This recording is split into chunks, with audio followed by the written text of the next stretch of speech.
Valleyfair is the largest amusement park in Minnesota. This Cedar Fair park doesn't have the same coaster lineup as the chain's larger parks, but it still features 8 different roller coasters, including a hypercoaster and one of the best GCIs. Then there are some notable flat rides and water rides to fill out the lineup. So in this video, I will rank this park's top 15 rides and attractions. Before starting this countdown, I want to note 2 types of attractions that will be excluded. First, there will be no water slides. The attached Soak City water park does look pretty good, but I've only spent time in the dry park. Second, there will be no defunct attractions because all my visits to Valleyfair have taken place since 2018. Starting off the list at number 15 is Delirious. The lone Larson loop in the Cedar Fair chain is easy to mock, but it's still a good ride if you like hang time like me. You slowly invert over the top, so you hang upside down for a few seconds in each rotation. Number 14, Monster. This eyery spider is a dizzying experience. If you strategically throw your weight around, you can get some rapid rotations with good centripetal forces. Number 13, Northern Lights. This Zamperla skater coaster is pure fun. That extra bunny hill in between the spikes makes a big difference. I particularly love when you complete a rotation while dropping down the hill because you get some good whip as you spin around. Then you get some faint weightlessness on the far spikes. Number 12, Corkscrew. This arrow looper is surprisingly the only coaster in the park to invert guests. I love this ride's placement by the midway and water, but the ride itself is just okay. It's a little jerky, but thankfully headbanging is kept to a minimum. The vertical loop has some good force to it, and the corkscrews are fine, but the rest of the experience is fairly uneventful. This feels like a slightly more fleshed out version of the classic arrow loop and corkscrew model. Number 11, Xtreme Swing. This is one of the largest S&S Screamin' Swings that was ever made. The added height over the midway is nice, as is the sustained floater airtime on the max swings. But there are only 2 max swings per cycle, as this ride is an even shorter cycle than the other Screamin' Swings, which already have short durations to begin with. Number 10, Mad Mouse. This rare arrow wild mouse is painfully low capacity, but it is one of the best of the genre. The first 2 hairpin turns offer strong laterals before being slowed by brakes. The ride regains its speed for the second half, so you get little bits of airtime on all the drops. This doesn't run as well as the one at Michigan's Adventure, but it's still worth riding if you can avoid a long line. Number 9, North Star. This Funtime Star Flyer is one of the park's tallest attractions, standing 23 stories tall.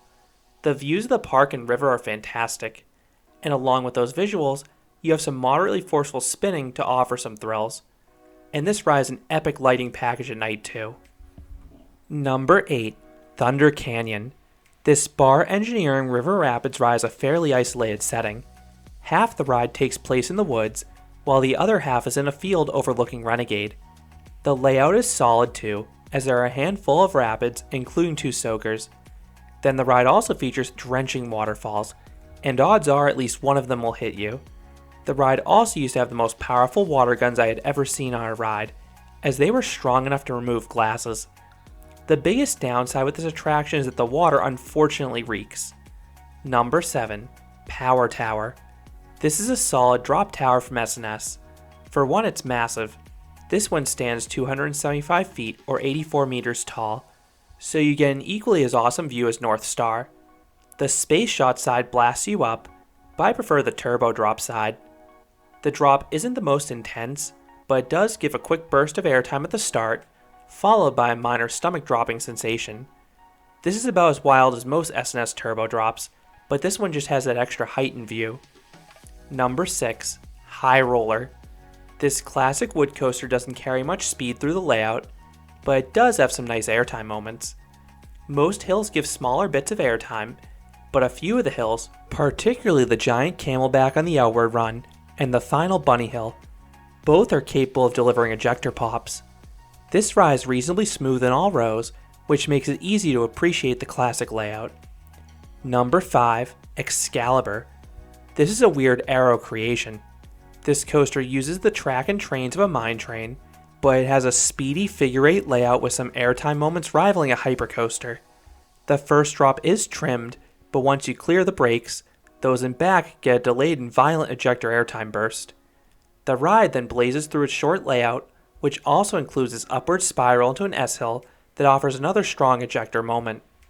I wish there was more to this coaster, but the mix of airtime, speed, and laterals make it solid, as I detail in our review.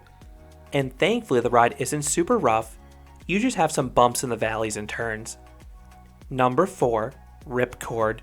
This 18-story tall sky coaster is an expensive upcharge, but there's something genuinely terrifying staring at the ground in a flight suit. Then you initiate your own plunge by pulling the cord. The drop is incredible as you shoot towards the ground and start to tilt backwards before gracefully swinging over the midway.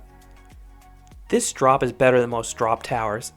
If you've never done a sky coaster, this is one of the tallest ones not in the Orlando area. Number 3, Steel Venom.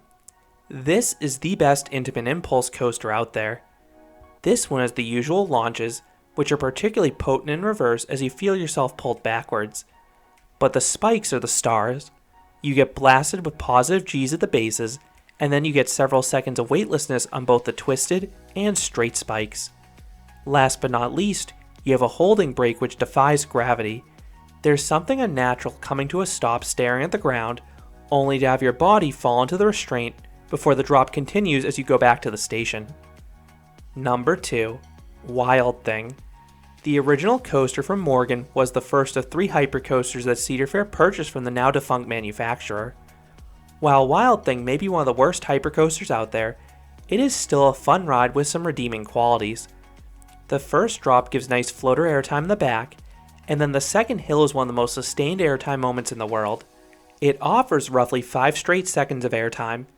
The magnitude of that airtime is only decent floater, but any airtime is magical when it's sustained for that long. The turnaround section offers some cool visuals of Route 76, but the finale is ruined by a harsh mid-course trim. Those final bunny hills should offer elite airtime, and they can when the ride runs untrimmed, but the trim is always going to hit nowadays. Check out my review if you want to learn why and hear more about this ride. And coming in at number 1 is Renegade. This is one of the best Woodies from Great Coasters International. I love this ride's layout and placement. The first half is in a secluded backstage area, and the twister layout makes it impossible to predict what's coming next. Then the second half crosses over a service road and runs along the midway.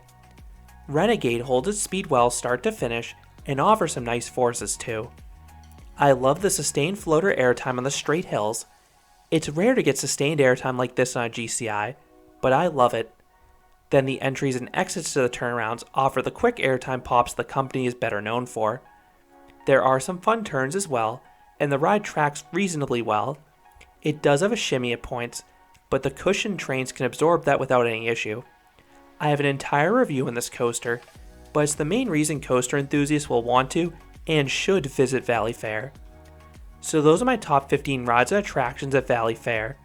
How do you rank the attractions at the Cedar Fair Park? Is Renegade your favorite as well? Let me know your thoughts down below. If you enjoyed this countdown, I'd appreciate it if you gave this video a like, and you considered subscribing, because there'll be a lot more roller coaster and amusement park videos here at Canopy Coaster. Thanks for watching.